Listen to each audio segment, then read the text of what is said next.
हम सब अपने जीवन में जो भी काम करते हैं, जो भी विचार करते हैं या जो कुछ भी सोचते हैं, वह सब कुछ हम अपने मन के द्वारा ही करते हैं, है ना। लेकिन क्या आपने कभी सोचा है कि मन आखिर है क्या? मन बनता कैसे है और यह काम कैसे करता है? नहीं सोचा होगा। शायद इसीलिए आज मन हमारे लिए एक मुसीबत बन गया है। हमारी जिंदगी में जितनी भी समस्याएं हैं, वह सब मन का ही बिछाया हुआ जाल है। मन ने हम सबको अपना गुलाम बना लिया है। आपको पता है, इंटरनेट पर रोजाना लाखों लोग सर्च करते हैं कि मन को कंट्रोल कैसे करें, मन को वश में कैसे करें, मन को शांत कैसे करें। परंतु मन इतना चंचल और जटिल चीज है कि यह कब क्या और क्यों सोचता है, कैसे काम करता है, यह कोई नहीं समझ पाता। और जब तक हम मन को ना समझ ले, ना जान ले, मन को काबू करना असंभव है। तो आज के इस वीडियो में हम आध्यात्मिक और वैज्ञानिक दोनों स्तर पर यह जानने की कोशिश करेंगे कि हमारा मन क्या है और यह कैसे कार्य करता है। तो आइए वीडियो को शुरू करते हैं।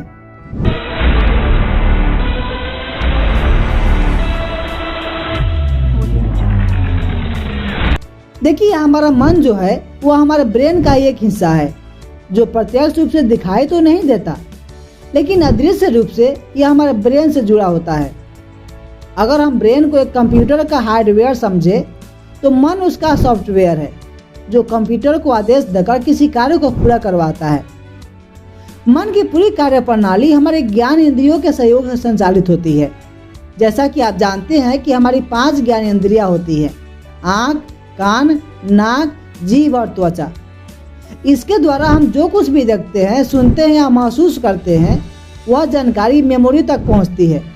इसके बाद हमारी आइडेंटिटी और इंटेलिजेंस दोनों मेमोरी में मौजूद जानकारी और अनुभवों को ध्यान में रखकर यह विचार करती है कि आगे क्या करना है और क्या नहीं। इसके बाद जो भी निर्णय हमारी बुद्धि द्वारा लिया जाता है, वह काम हमारी 5 कर्म इंद्रियां करती है। एक कर्म इंद्रिया है हाथ, पैर, मुंह, लिंग और गुदा। इसी तरह हमारा मन 24 घंटे दौड़ता रहता है और हमें भी दौड़ाता रहता है।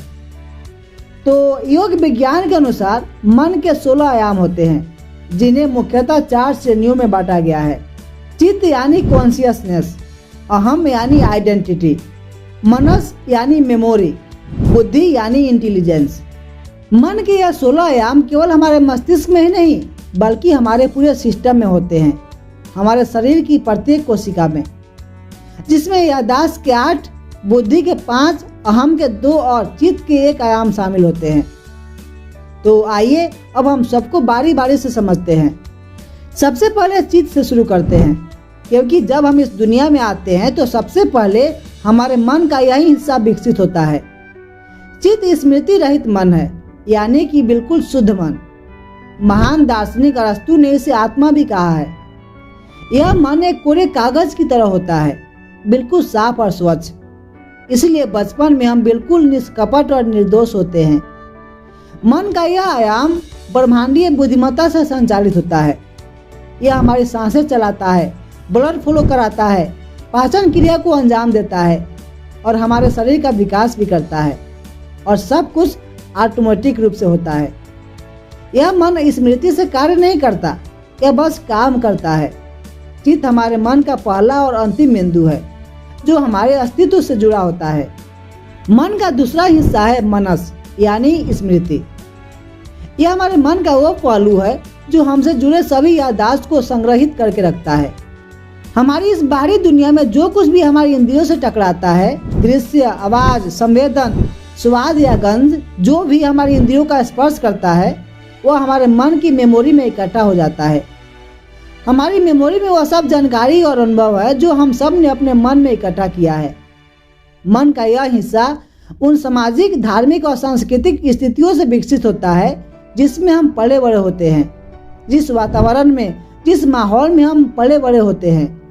हमारा आचरण, हमारे संस्कार, हमारे विश्वास, सब कुछ हमारे पारिवारिक, सामाजिक और धार्मिक माहौल का ही परिणाम है।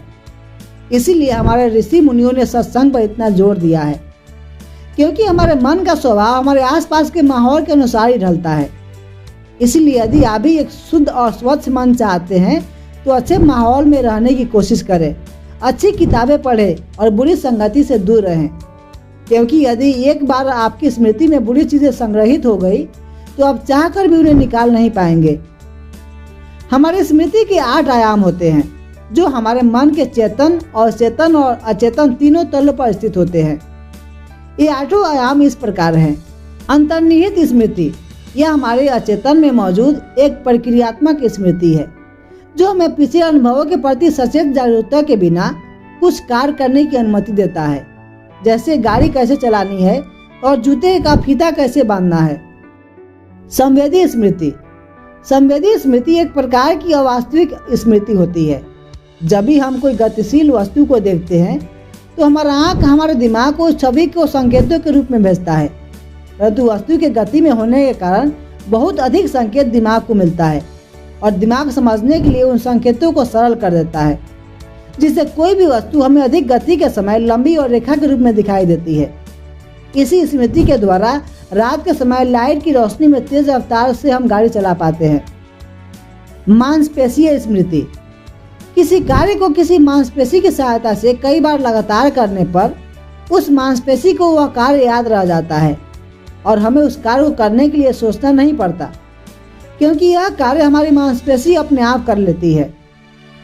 अल्पावधि स्मृति, यह हमारे चेतन मन की सक्रिय और थोड़ी मात्रा में जानकारी याद रखने की क्षमता है, जैसे अभी अभी सुना गया फोन नंबर।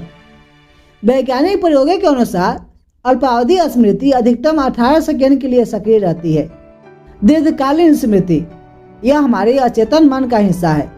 इसमें कोई भी जानकारी या सूचनात्मक ज्ञान लंबे समय के लिए स्टोर होता है, जैसे बचपन के दोस्तों के साथ बिताए गए पल जो हमें कई वर्षों तक याद रहते हैं। कार्यशील स्मृति, यह हमारे चेतन मन का हिस्सा है। यह एक सीमित क्षमता वाली प्रणाली है जो अस्थायी रूप से किसी जानकारी को स्टोर करती है, जैसे बाहर के शोर शराबे, विचारों और भावनाओं के व्यवधान के बावजूद एग्जाम की तैयारी करना। स्पष्ट स्मृति, यह हमारे अचेतन मन का हिस्सा है जो विशिष्ट व्यक्तिगत अनुभवों और तथ्यात्मक जानकारी को स्टोर करती है। इस स्मृति में स्पष्ट दृश्य, शब्द या ध्वनि के साथ वे यादें शामिल होती है जिसे हम जब चाहें याद कर सकते हैं। आत्मकथात्मक स्मृति, यह हमारे अचेतन मन का एक हिस्सा है। इसमें हमारे जीवन से याद किए गए व्यक्तिगत अनुभव और यादें स्टोर होती है। इसी स्मृति में हमारे पूर्व जन्मों के संस्कार भी शामिल होते हैं। मन का तीसरा हिस्सा है अहम यानी ईगो। अहम मन का वह पहलू है जो भौतिक दुनिया से हमारी पहचान को परिभाषित करता है। अहम का मतलब अहंकार भी समझा जाता है, लेकिन यह उससे भी कहीं अधिक बढ़कर है। अहम हमें हमारी पहचान का एहसास कराता है। हमारा मन एक बार जो हमारी पहचान बना लेता है तो हमारी बुद्धि भी उसी संदर्भ में कार्य करती है, क्योंकि बुद्धि का काम हमारी पहचान की रक्षा करना है। हमारी पहचान ही हमारी बुद्धि की दिशा तय करती है। अगर आपने अपनी पहचान हिंदू के रूप में बना ली है तो आपकी बुद्धि हिंदू की तरह ही सोचेगी। अगर आपने अपनी पहचान अपने परिवार के साथ जोड़ ली है तो आपकी बुद्धि आपके परिवार के बारे में ही सोचेगी। अगर आपने अपनी पहचान सामाजिक व्यक्ति के रूप में बना ली है तो आपकी बुद्धि समाज के हितों के लिए कार्य करेगी। फ्रायड के सिद्धांत में अहम को 3 भागों में बांटा जाता है: आईडी, अहंकार और सुपर ईगो। हालांकि योग विज्ञान के अनुसार इसके 2 ही आयाम होते हैं, ईगो और सुपर ईगो। ईगो हमारे अहम का आवेगी अचेतन हिस्सा है जो बुनियादी आग्रहों, जरूरतों और इच्छाओं पर सीधे और तुरंत प्रतिक्रिया करता है। इसमें हमारी इच्छाएं, महत्वाकांक्षाएं और भावनाएं इत्यादि शामिल होती है। यह स्वभाव से स्वार्थी और महत्वाकांक्षी होता है। यह जब अपनी मांगों को पूरा करता है तो हमें खुशी का अनुभव होता है, और जब इसकी मांगें पूरी नहीं होती तो हमें दुख का अनुभव होता है। अहम को सही या गलत की कोई अवधारणा नहीं होती। कोई चीज़ तभी अच्छी होती है इसके लिए जब वो अपने अस्तित्व को नुकसान पहुंचाए बिना संतुष्टि के अपने लक्ष्य को प्राप्त कर लेती है। सुपर ईगो अचेतन का वह हिस्सा है जिसे अंतरात्मा की आवाज के रूप में परिभाषित किया जाता है। यह नैतिकता और विवेक के रूप में कार्य करता है और हमें सामाजिक रूप से जिम्मेदार और उचित तरीके से व्यवहार करने के लिए प्रेरित करता है। इन दोनों आयामों के विपरीत स्वभाव की वजह से हमारे अंदर अक्सर अंतर्द्वंद उत्पन्न होता रहता है। उदाहरण के लिए, यदि हमारे द्वारा सामाजिक और नैतिक नियमों का पालन नहीं किया जाता है तो सुपर ईगो हमें अपराध बोध और पश्चाताप महसूस कराता है। मन का चौथा पहलू है बुद्धि यानी इंटेलिजेंस। बुद्धि हमारे मन का वह पहलू है जो हमें सोचने समझने की तार्किक क्षमता प्रदान करता है। तर्क से हम दो चीजों के बीच के अंतर को देखने की कोशिश करते हैं। बुद्धि के माध्यम से हम भौतिक दुनिया की चीजों को समझ पाते हैं। अगर हमारे अंदर से इस बुद्धि को हटा दिया जाए तब हम में और एक जानवर में कोई फर्क नहीं रह जाएगा। बुद्धि के 5 आयाम होते हैं। हमारी बुद्धि इन्हीं 5 इंद्रियों से मिलने वाली सूचनाओं के आधार पर काम करती है। आकार, जो हमें आंखों से दिखाई देती है। ध्वनि, जो हमें कानों से सुनाई देती है। सुगंध, जो हमारी नाक के द्वारा पता चलती है। और स्वाद, जो हमें जीभ से पता चलता है। और स्पर्श, जो हमारे त्वचा में मौजूद संवेदी तंत्रिकाओं से पता चलता है। मन के ये 16 आयाम हमारी भौतिकता से जुड़े होते हैं और भौतिक जीवन को चलाने के लिए ये सभी अनिवार्य रूप से महत्वपूर्ण होते हैं। तो दोस्तों, आशा करते हैं कि आज का यह वीडियो आपके लिए काफ़ी ज्ञानवर्धक साबित होगा। अगर आपको यह जानकारी पसंद आई हो तो इसे अपने दोस्तों के साथ जरूर शेयर करें। और अगर अभी भी आपके मन में कोई प्रश्न बाकी है तो नीचे कमेंट करके हमसे ज़रूर पूछें, हम उस पर भी एक वीडियो बना देंगे। आपने इस वीडियो को अंत तक देखा, उसके लिए आपका बहुत बहुत धन्यवाद। मिलते हैं नेक्स्ट वीडियो में, तब तक के लिए गुड बाय।